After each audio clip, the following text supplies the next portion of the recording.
संसार में हर व्यक्ति अपने को असुरक्षित महसूस करता है।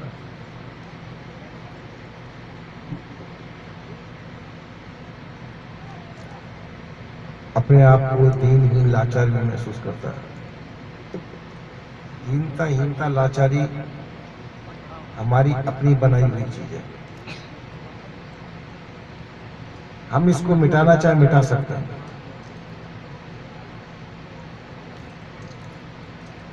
क्योंकि किसी भी चीज को देख करके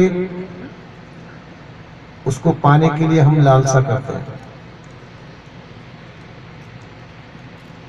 संसार को देखते हैं, जिस चीज में हम आकर्षित होते हैं, जिस चीज को हम देखते हैं, सोचते हैं कि ये चीज मेरे पास होनी चाहिए, इसका मालिक मुझे होना चाहिए। बस यही उसका आकर्षण है और यही उसकी कमजोरी है।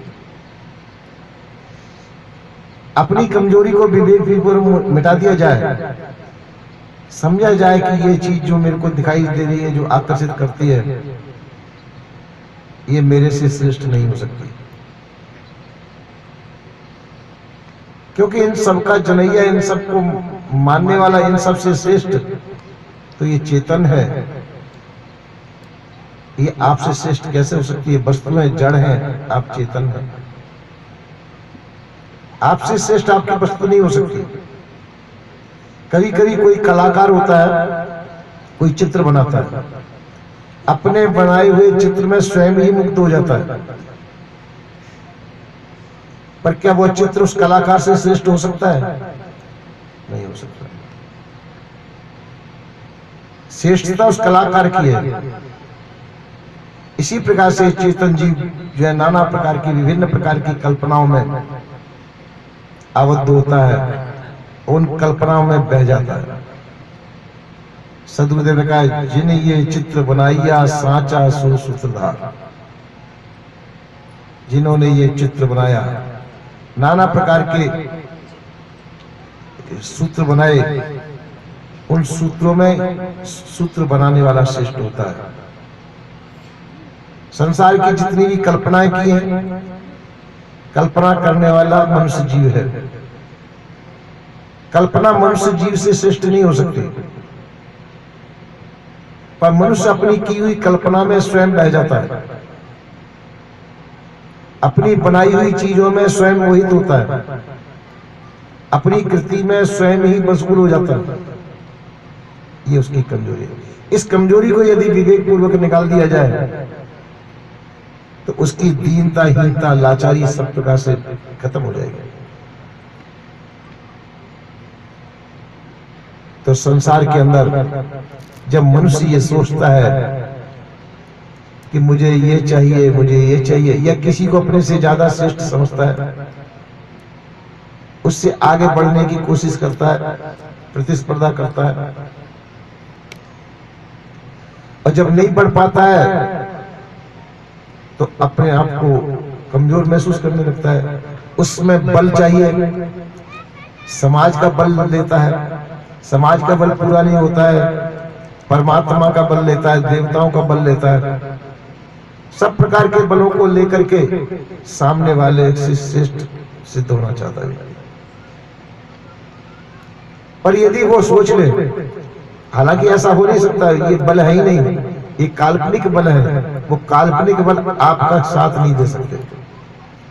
न कोई देवता साथ दे सकता है आपका, न परमात्मा साथ दे सकता है, क्योंकि देवता और परमात्मा को मानने वाले आप हैं, उनको बल देने वाले आप स्वयं हैं। आपसे वो श्रेष्ठ नहीं हो सकते। सभी कल्पनाओं को करने वाले आप हैं। तो इसी प्रकार से जब आप अपनी कल्पना के दास से छूट जाएंगे, आप अपनी मानी हुई नाना प्रकार की महत्वाकांक्षाओं से पीछा छुड़ा लेंगे, तो आपसे श्रेष्ठ और कोई नहीं है। हम अपने श्रेष्ठत्व को जाने, अपने आप को पहचानने, अपने आप की भूलवश व्यक्ति ऐसा करता है। अपनी भूल को मिटाने के लिए इस सत्संग होता है। कहा है कि भूल मिटे गुरु मिले पार की, पारक दे लकाई, कहीं कबीर भूल की औसत पारक सबकी। अपनी भूल की औसत पारख कहते ज्ञान, परीक्षा दृष्टि। तो जब इस चीज को हम समझ लेते हैं, हमारे अंदर परीक्षा आ जाती है कि सबसे श्रेष्ठ, सबका जनैया, सबका मानने वाला मैं स्वयं हूँ, सबका रचैया भी मैं हूँ, नाना प्रकार की भ्रम भूल कल्पना को करने वाला मैं, भ्रम में फंसने वाला मैं, और सभी प्रकार के भ्रम को तोड़ करके भ्रम से पार होने वाला भी मैं। जब ये जान लेता है वो, तो अपने आप को पहचान लेता है।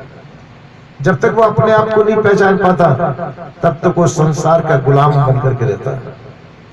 संसार की गुलामी, और संसार की गुलामी में आबद्ध होकर के ही वो दीनहीन लाचार बनता है। तो हर व्यक्ति का कर्तव्य है कि मनुष्य जीवन है, इस मनुष्य जीवन में ही अपनी दीनता, हीनता, लाचारी को आप तोड़ सकते हैं। और दीनता, हीनता, लाचारी को तोड़ करके आप अपने हथकड़ी, बेड़ी दोनों को तोड़ करके आप स्वतंत्रता, स्वाधीनता प्राप्त कर सकते हैं।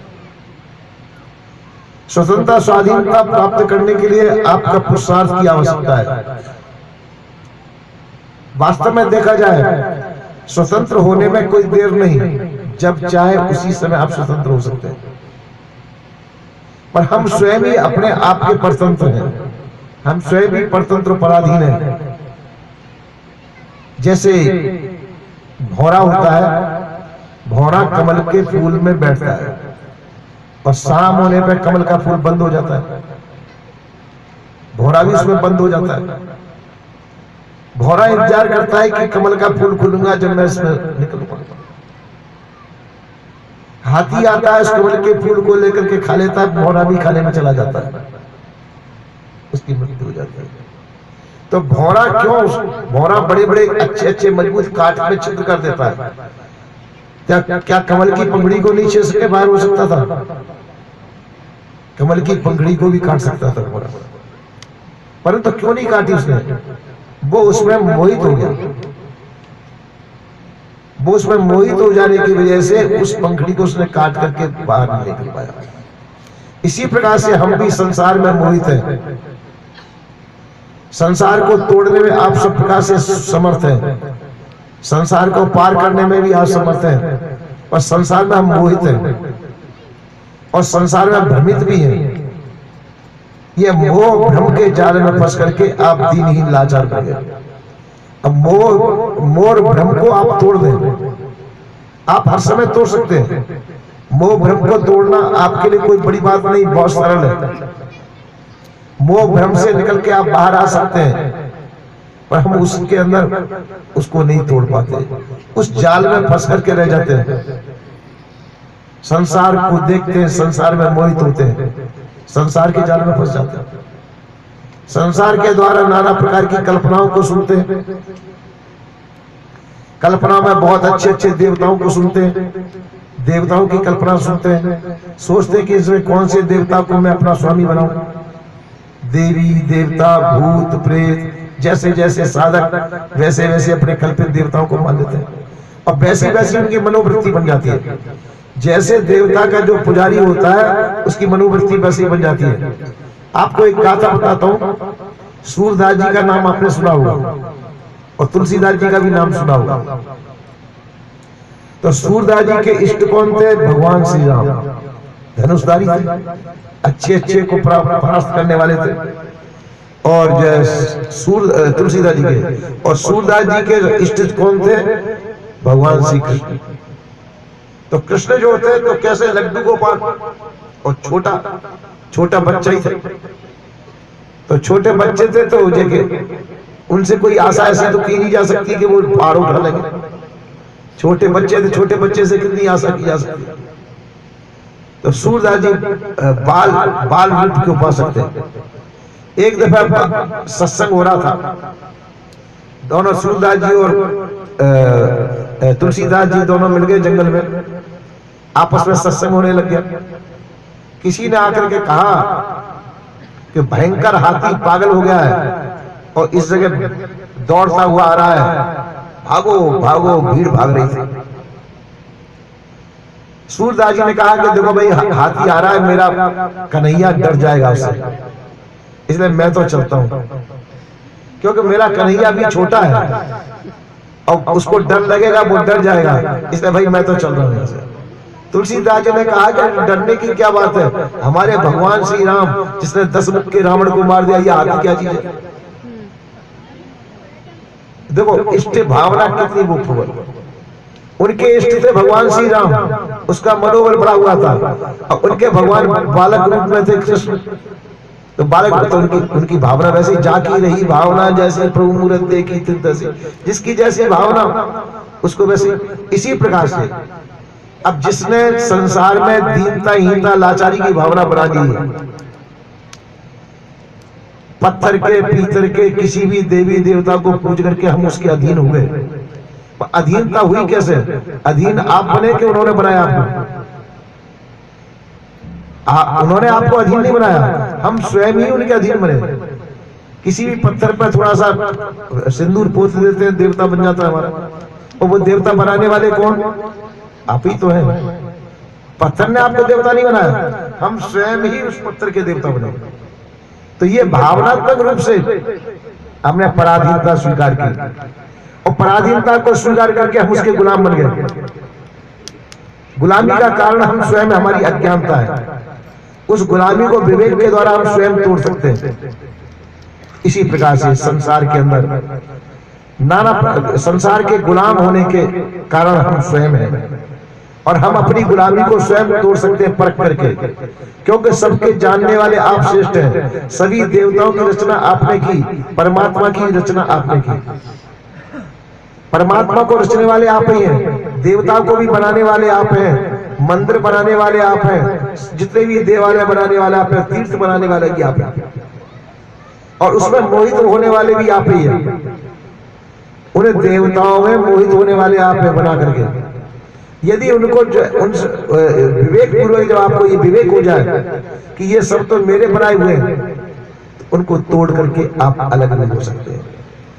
आपका बनाया हुआ बंधन को आप तो स्वयं तोड़ सकते हैं, तो बंधन आपका बनाया हुआ है। तो संसार के जाल में फंसने वाले हम हैं, और संसार के जाल से छूटने वाले भी हम हैं। तो जो साधक, जो विवेकमान पुरुष इस संसार के जाल को परख करके संसार से छूट जाता है, उसी का श्रेष्ठता है, और वह श्रेष्ठ व्यक्ति सभी प्रकार से मुक्त हो जाता है। लोग बाग मुक्ति का नाम तो लेते हैं, मुक्ति को समझते नहीं।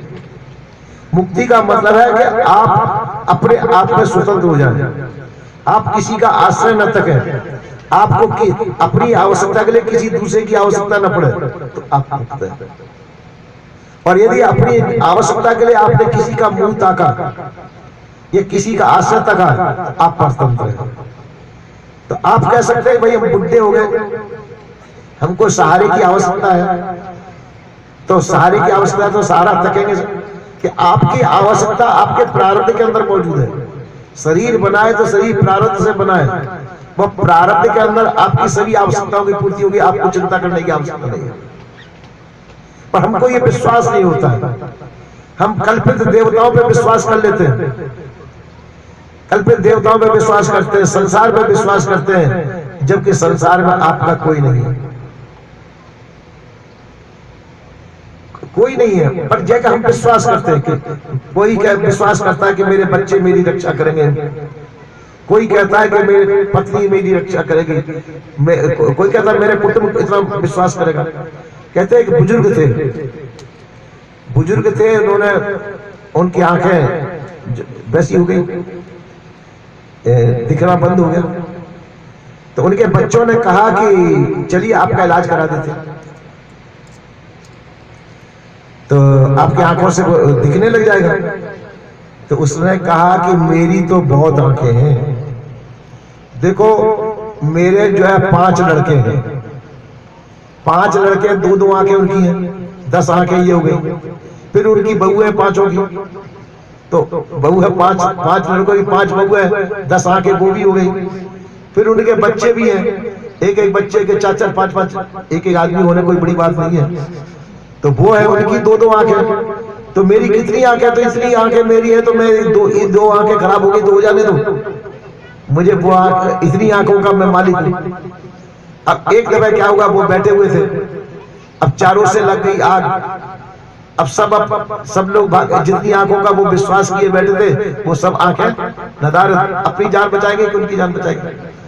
तो अब उन्होंने कहा कि फिर उसको याद आया कि जितनी आंखें मैंने मान रखी थी वो एक भी आंख मेरे काम में नहीं आई। तो काम में आती तो अपनी आंख काम में आती, अगर उन बुजुर्ग की स्वयं की आंखें होती वो आंखें उनके काम आती। तो इसी प्रकार से वो आंख क्या विवेक रूपी आंख आप हमारी स्वयं की होनी चाहिए, और स्वयं की विवेक रूपी नेत्र यदि हमारे हैं तो हम पार हो सकते हैं।